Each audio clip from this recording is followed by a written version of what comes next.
Break के बाद face to face में आपका स्वागत है। हम बात कर रहे हैं शिवचरण शर्मा जी से, जो कि प्रदेश के श्रम और रोजगार मंत्री हैं।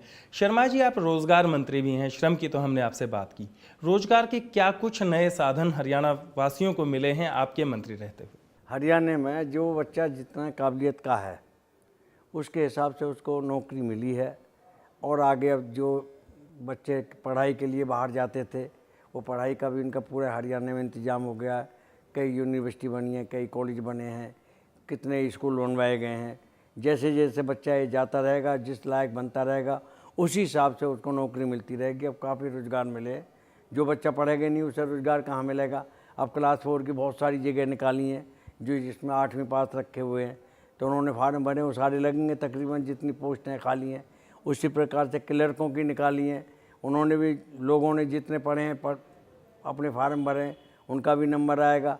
आचार संहिता की वजह से ज़रा काम धीमा चल रहा है और मेरा ख्याल है 20-25 हज़ार नौकरियां हरियाणा की निकली हैं, उसमें तकरीबन बहुत पूर्ति हो जाएगी नौकरियों की। शर्मा जी, अगर बात करें पिछले कुछ समय से, आपने जैसे बताया कि एजुकेशन के फील्ड में हरियाणा ने बहुत तरक्की की है, तरक्की हुई, लेकिन उस रैंकिंग के अंदर हम बहुत पिछड़े रहते हैं। अगर एजुकेशनल इंस्टीट्यूशंस की बात की जाए, हज़ारों की तादाद के अंदर बच्चे जो हैं वो हर साल पास आउट होकर निकलते हैं, लेकिन उनको रोज़गार नहीं मिल पाता। क्या नहीं लगता कि हम एक तरफ एजुकेशन में तो बढ़ावा दे रहे हैं और दूसरी तरफ इतनी नौकरियां हरियाणा में नहीं हैं, तो हम एक बेरोजगारों की भीड़ इकट्ठा करते जा रहे हैं? नहीं, ये तो बहुत फ़र्क पड़ा है कि बच्चे तो ज़्यादा पढ़ गए हैं और फैक्ट्रियाँ बढ़ी नहीं हैं। तो फैक्ट्री भी बाहर वालों की ज़्यादातर है, हमारी इंडिया वाली जो है वो तो नहीं है, बाहर वालों ने लगा रखी है। अब बाहर वालों का चक्कर ये है कि उनके गवर्नमेंट ने फैसिलिटी भी बहुत दे रखी है। हमारी जो फैक्ट्रियाँ हैं वो महंगी पड़ती हैं, बाहर वाली सस्ती हैं। जैसे चीन का माल है वो 2 रुपये का है, वही माल हमारा 4 रुपये का है, क्योंकि हमारे खर्चे बढ़ जाते हैं। चीन वालों को 2 रुपये में ही फ़ायदा हो रहा है, तो लोग सोचते हैं कि भाई सस्ता है, 2 रुपये वाला ख़रीद लो, 4 रुपये वाला क्यों ख़रीदते हो। अब 2 रुपये वाले की ना तो रिपेयर है, ना कुछ है, ना कुछ है, ख़राब हो गया फेंक दिया जाएगा। और 4 रुपये वाला एकदम 4 रुपये खर्च करता नहीं कोई, 2 बचते हैं तो 2 बचा लो, और उसकी रिपेयर भी हो जाती है, सब कुछ है उसका। तो हिंदुस्तान की फैक्ट्री तो यूँ तरक्की नहीं कर पा रही हमारी, तो बाहर वाली तरक्की। सर, मैं बात कर रहा हूँ रोजगार के नए साधनों की। हाँ, तो रोजगार के नए अवसर, हमारे युवाओं की जो फौज बढ़ती जा रही है, लगातार हर साल इतने बच्चे टेक्निकल एजुकेशन लेके निकलते हैं, इतने सारे इंजीनियरिंग कॉलेज हरियाणा में खुल चुके हैं, इतने ही सारे जो बाकी तरह के जो तमाम इंस्टीट्यूशंस हैं वो खुल चुके हैं, बीएड कॉलेज हो चुके हैं, बाकी भी जो मेडिकल कॉलेजेस हैं वो हो चुके हैं। कहीं ना कहीं हम बेरोजगारों की एक भीड़ जो है वो इकट्ठी करते जा रहे हैं, जबकि इतने रोजगार के साधन उनके लिए है नहीं हरियाणा में। नहीं है, बच्चे इसीलिए तो बेरोजगार घूम रहे हैं। अगर फैक्ट्रियाँ आ जाएँ तो बच्चे लग भी जाएंगे।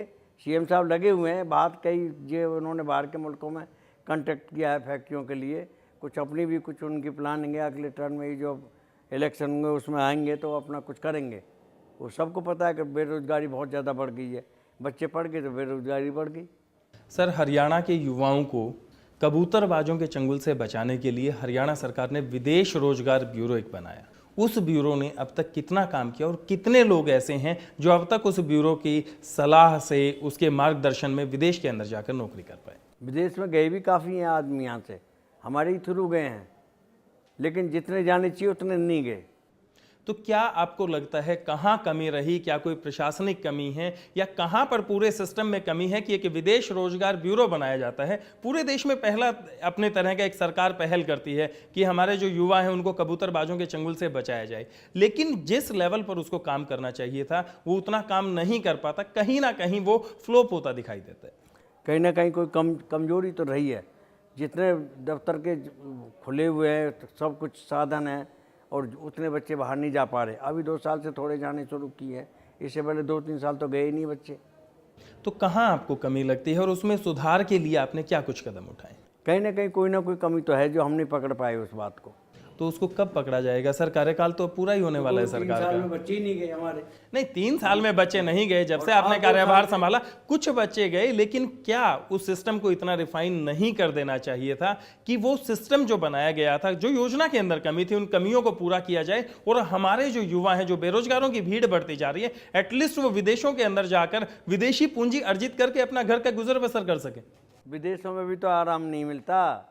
सर, आराम नहीं मिलता तो आपने विदेश रोजगार ब्यूरो बंद कर देना चाहिए था, फिर आप बच्चों को विदेशों में भेज क्यों रहे? जाएगा वहाँ वहाँ भी बड़ा परेशानी हो जाती है। इसी के लिए तो आप रोजगार उनको विदेशों में देने के लिए विदेश रोजगार ब्यूरो खबर बनाया भेज आपने। देते हैं कि हमें 500 आदमी चाहिए, 500 का इंतजाम करके यहाँ से जब भेजा जाता तो 500 रखते भी नहीं है, फिर उनको बेचारों को वापस आना पड़ा, धक्के खा करके आना पड़ा। तो सर उस सिस्टम में कमी कहाँ है और उस सिस्टम को सुधारा क्यों नहीं गया? मेरा सीधा और स्पष्ट सवाल आपसे ये है। नहीं, सुधार अब सुधार तो कर ही रहे हैं उसमें, जब सुधार हो जाएगा जब तो आने जाना अब शुरू होगा, अभी तो बंद है, ठप है इस टाइम।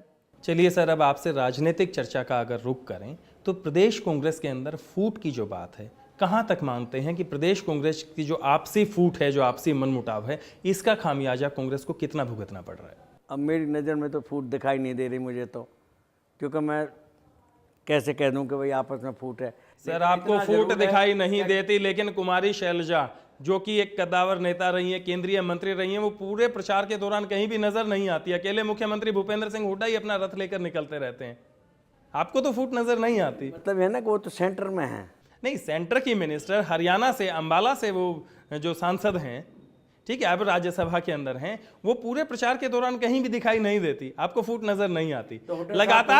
लगातार मुख्यमंत्री भूपेंद्र सिंह हुड्डा के ऊपर इल्जाम लगते रहते हैं कि वो क्षेत्रवाद कर रहे हैं। आपका एक सीपीएस छोड़कर चला जाता है पार्टी को, बीजेपी से टिकट लेकर चुनाव लड़ता है आपकी ही पार्टी के खिलाफ। आपका एक सांसद मुख्यमंत्री भूपेंद्र सिंह हुड्डा पर इल्जाम लगाते हुए पार्टी छोड़ देता है और वो भी पार्टी के खिलाफ चुनाव लड़ रहा है और आपको फूट नजर नहीं आती। नहीं, मेरा मतलब ये है, ये ऐसा नहीं है जी छोड़ देते हैं। अब कांग्रेस तो एक समुद्र है, लंबी चौड़ा हिसाब किताब है इसका, इसमें तो नंबर हिसाब से ही तो नंबर आएगा टिकट का और उसका। अब सोचते हैं कि भाई जल्दबाजी करने से हो सकता है दूसरी पार्टी में जाए हमें टिकट मिल जाए, ऐसा ही हुआ है। जो आदमी कांग्रेस छोड़ के गए उन्हें बीजेपी वालों ने टिकट दे दी, क्योंकि बीजेपी के पास नेता है नहीं, उन्हें टिकट दे दी और अब टिकट में जो भी कुछ होगा पता लगेगा। सर फरीदाबाद से जो लोकसभा के प्रत्याशी, बाकी यहाँ मेहनत तो की है, कांग्रेसियों ने खूब मेहनत की है, ऐसी बात नहीं है। अगर मेहनत नहीं करेंगे तो कैसे काम चलेगा? कर रहे हैं सारी मेहनत। सर फरीदाबाद से जो लेकिन जहाँ लोकसभा हवा की- होगी जी, वो हवा तो मेहनत को मानती नहीं। चलिए, तो आपको क्या लगता है कि फिलहाल देश में बीजेपी की हवा है? नहीं, बीजेपी कितने मोदी मोदी कर रहे हैं लोग, अब उनको तो आपको पता लगता है उनको कि क्या ज्ञान इस नहीं है चुनाव के बेचारों अंदर को कहीं ना कि कहीं मोदी- मोदी फैक्टर काम करने वाला है और कांग्रेस के खिलाफ एंटी इनकम्बेंसी जो फैक्टर है वो बहुत ज्यादा मजबूत हो चुका है? ना मजबूत तो नहीं हुआ, पहली दफ़ा आया है, लेकिन इतना है कि उसकी हवा बना दी लोगों ने, मोदी और हमारे कांग्रेसियों ने पता नहीं क्या ढील दी है। मेहनत तो सबने की है, मैंने मेहनत की है, मेरे क्षेत्र से जो भी कांग्रेस का कैंडिडेट है यहाँ से मेरे क्षेत्र से जीत रहा है।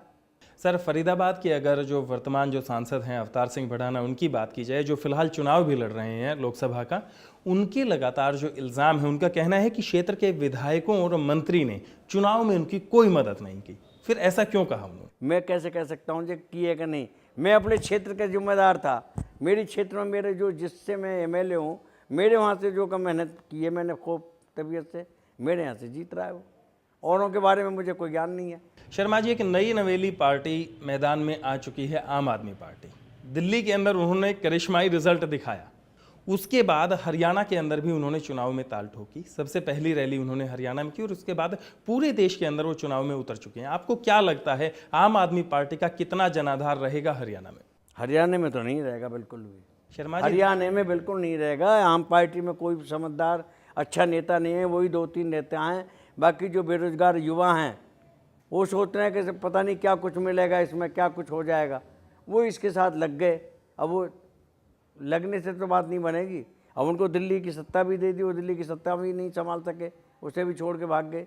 शर्मा जी, आप कहते हैं कि बेरोजगार युवा जो हैं आम आदमी पार्टी के साथ जा रहे हैं, बेरोजगारों की सुध लेने की जिम्मेदारी तो आप पर है। नहीं, आप पर तो है, लेकिन अगला आश्वासन दे रहा है। कोई आदमी झूठ से कुछ कह रहा है, वो विश्वास कर रहे हैं कि बस ठीक है हमारा ये सब कुछ कर देंगे, कर तो कोई भी नहीं सकता। तो क्या आप भी उनके लिए कुछ नहीं कर पाएंगे? ना हमारे लिए तो एज ए नंबर रोजगार मंत्री रहते हुए आप भी क्या उनके लिए कुछ रोजगार नहीं कर मंत्री- पाएंगे? आप कहते हैं कि उनके लिए कोई कुछ नहीं कर पाएगा, इसका मतलब उनको मरने के लिए रोड पर छोड़ दिया जाए? नहीं, छोड़ रोड पे कैसे छोड़ दिया जाए? रोड पे कौन कह रहा है कि छोड़ दो? इतने आदमी अगर 1 लाख तैयार हो जाएगा, 1 लाख के लिए तो रोजगार भी चाहिए, किस तरीके से किसको कहाँ सेट करना तो है। नए अवसर क्यों नहीं उपलब्ध तो करवाए कर जा रहे हैं, हैं सरकार उनके? ये सेंटर का काम कर रही है। तो क्या राज्य सरकार की कोई जिम्मेदारी नहीं है? राज्य सरकार तो अपने यहाँ पूरी वो कर ही रही है। सर, ये तो जो कितने बैकलॉग बच्चे हैं? पढ़ भी तो बहुत गए, बहुत पढ़ रहे हैं। तो सिस्टम में कहाँ कमी लगती है? जो बच्चा खा लिया वही आम पार्टी का मेंबर बन गया टोपी पहन के, लेकिन है कुछ नहीं, पार्टी कुछ नहीं है। चलिए, भविष्य में आपके क्या प्लान है राजनीतिक? मेरी क्या, मैं तो अब राजनीति जो कर रहा हूँ इसी तरीके से करूँगा। अगला चुनाव कहाँ से लड़ेंगे? अपने इसी क्षेत्र से लड़ूंगा जहाँ से मैं लड़ रहा हूँ। निगम में भी यहीं से लड़ता रहा, 15 साल निगम में लड़ा हूँ लगातार। अब के एमएलए का भी मैंने यहीं से लड़ा है और आगे भी मैं अपने क्षेत्र से ही लड़ूंगा। चलिए, धन्यवाद शर्मा जी सारी बातचीत के लिए। तो अगले हफ्ते फिर होंगे प्रदेश की किसी हस्ती के साथ फेस टू फेस बातचीत करने के लिए। हकीकत का अध्ययन को दीजिए इजाजत। नमस्कार।